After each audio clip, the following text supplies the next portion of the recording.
There's a very specific question I wanted to put to Judge Michael Scopolitis. Mike, I wanted to ask, what do you see typically happening to parents who litigate against each other and who are back in court maybe 2, 3, 6, 10 times? What do you see evolve in their relationship?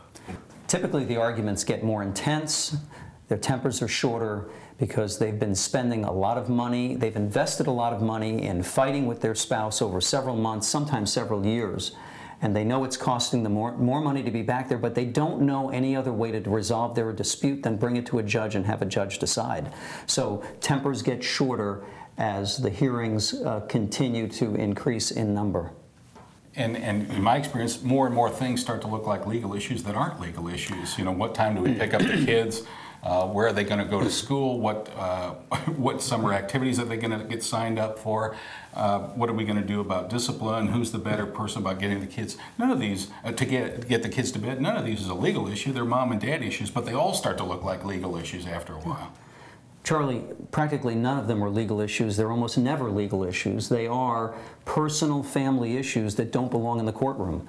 Mother and father should together be figuring out where the child's going to sleep, what activities the child's going to participate in, where the child's going to go on holidays, not a judge. But yet parties continually ask judges to make this decision, and then the parents wonder why they continue to live in frustration and anger and fear. And the answer is because they're unwilling, or at least have not been allowed by the lawyers to sit down and make that decision together. Again, compromising. You're not always going to get everything you want, but at least if you've made the decision, it's yours and it hasn't been forced upon you by a judge. And they're all on matters that had the parents stayed happily together, they'd have been able to work out, you know, where the kids would go to school, all these activities. So it's not like the parents weren't able to do that. You know, your comment about the frustrations reminds me of something that a man said at a mediation. After doing the Up to Parents website, he came in and he says, you know, I realized something in the course of preparing for this mediation, doing this work on Up to Parents. And he turned to his wife, he said, you know what, we've run up bills we can't afford, for hearings we've barely survived, on legal issues we never had.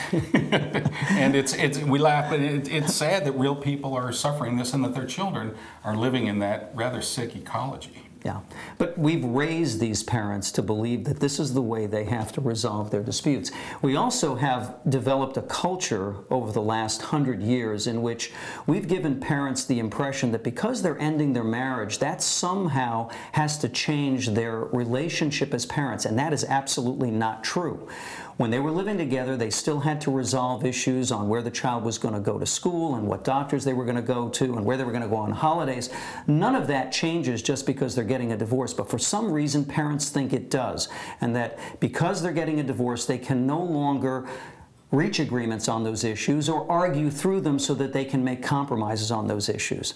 And yet, there are many parents who understand that coming to court with those issues is destructive. They stay out of court. They may have a rough time working those issues out, but eventually they do, and they're a lot better off for it. They're a lot happier. They're a lot less angry, and their children are happier and healthier because of it. Judge, you've helped a lot of people today. I thank you for being here. No, I hope so. Thank you.